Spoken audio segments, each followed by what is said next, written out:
Hi guys, welcome to my channel. My name is Ariadna and today we have a special video because I wanted it for so long, and so it's going to be 10 different stereotypes about, drama please, Ukraine! Yeah! So let's start.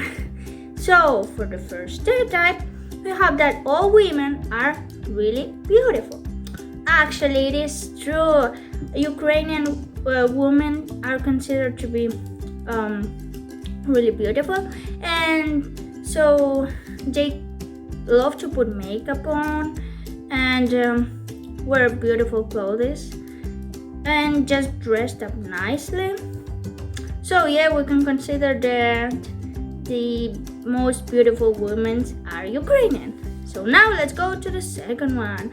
For this one, we have that Ukraine is part of Russia. Of course, it's false, this stereotype, you guys. How you could think that? So, there's a misconception because Ukraine was a former nation from the Soviet Union, as you might know. And actually, Kiev, which is the capital of Ukraine, it's like the mother of all Russian cities. Why I say that? Because its foundation was like in the 482 before Christ. So it was a long time ago, even before Russia was like founded. So we could say that it's mother of all Russian cities. There you go. Now let's move to the third one. And this one is that Ukrainian and Russian languages are the same. Actually, it's not true. Of course. It's like if you say that Catalan and Spanish are identical. Of course, it's not, because they have their differences, so it's the same for Ukrainian and Russian. So, for example, they have different grammars, phonetics, alphabet, and history. For example, for grammar, I don't really know, but for phonetics, in Russian, the O's are pronounced like A's, and in Ukrainian, the O's are pronounced like O's. I have to think about an example. Maybe, for example, lard, which in Russian would be sala, even if it's written with two O's. In Ukrainian would be salo, with the final O, because it's written like, it's pronounced like an O. So, for example, salo. Then the alphabet is also different. For example, in Russian, there's a letter which it's like, well, no, I have a better letter. For example, the Russian E, it's written like that, which I will put an image, and Ukrainian E is like the Latin one. So yeah, well, I said E, but I mean I, the letter I. In Russian, it's like this, which I will put an image, as I said, and for Ukrainian I, it's like in Latin. So yeah, they are different, as you can see. And then they said that just 20 or 30% of Russian and Ukrainian are similar. And actually, Ukrainian is more similar to Polish, which is about 17 and 80% than Russian. So there you go. Now let's go to the fourth one. And for this one, we have that Ukrainians eat borscht and lard, which is salo, every day. Wow. Of course, there are people that eat salo every day. Like in my family, we eat like almost in every meal because it's so tasty and nutritious. But there are other people that just eat it for festivities like New Year's Eve or Christmas or whatever. So you have different opinions about eating salo every day. For example, in my family, to eat borscht, it's more common to eat like for birthdays than in an everyday meal like salo or lard. So yeah, now let's go to the fifth one. And for this one, we have that nobody speaks English. Of course, I already talked about other countries that nobody spoke English. So for this one, it's almost the same thing. So for young people and teenagers, will speak English with foreign people who don't know Ukrainian. And I know that for older people, even if they don't know English, they would at least try it, maybe with gestures or like trying to explain whatever.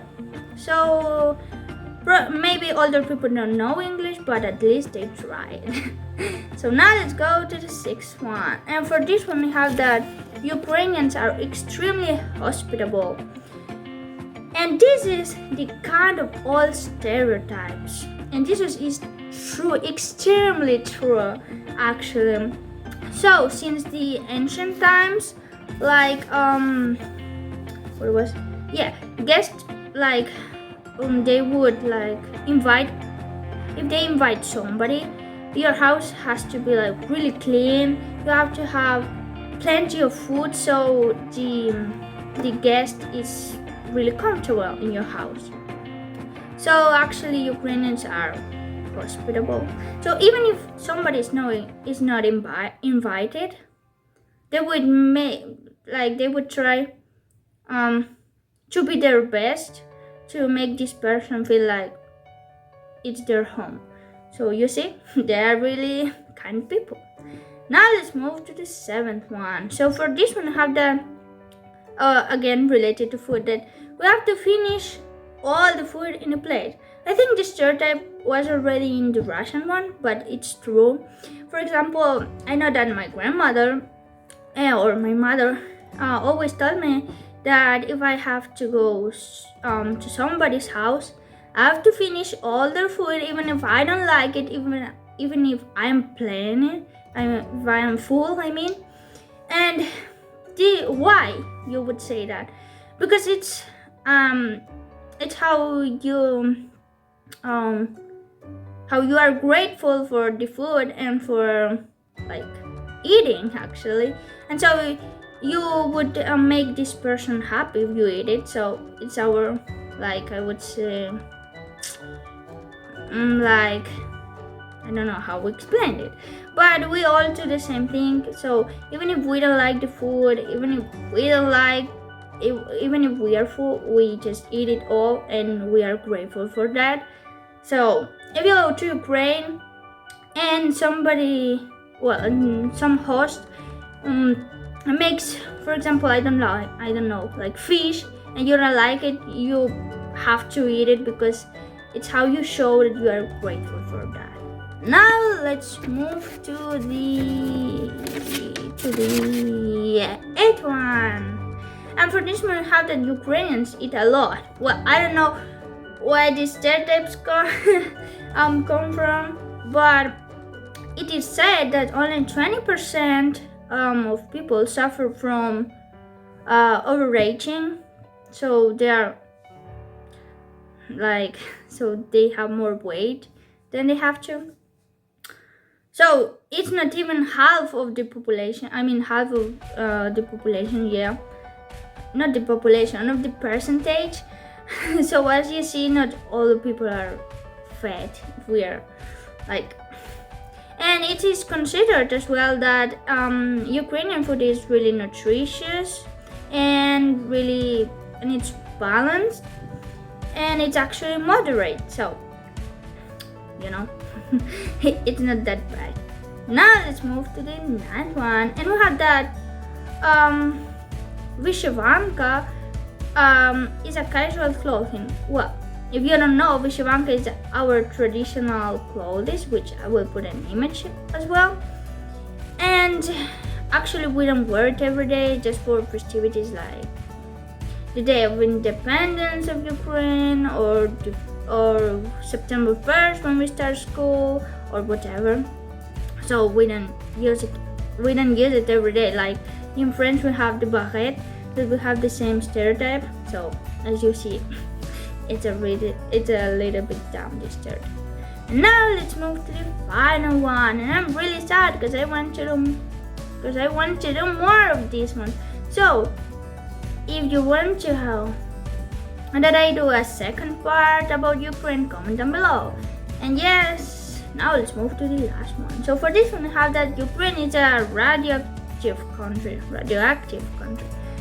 So this stereotype comes because on 26th April 1986, the war, as you might know, it happened the Chernobyl tragedy, and because of that, most people think that Ukrainian vegetables and fruits are perceived as dangerous, but actually they are not. You can eat it like eat really peacefully.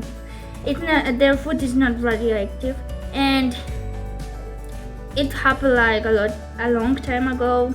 So the consequences now are over, you know. So yeah, and this time I changed and I have Ukrainian flag right there. Maybe I can show you a little bit more. You might see it. I don't know. So well, you can see a little bit of that. So yeah, if you like this video, give me a big thumbs up, comment down below, click the notification bell, ding ding ding. Follow me on Instagram, subscribe of course. And as I said, if you want a part 2, comment down below. So we will see you next time. Have a nice day. Bye.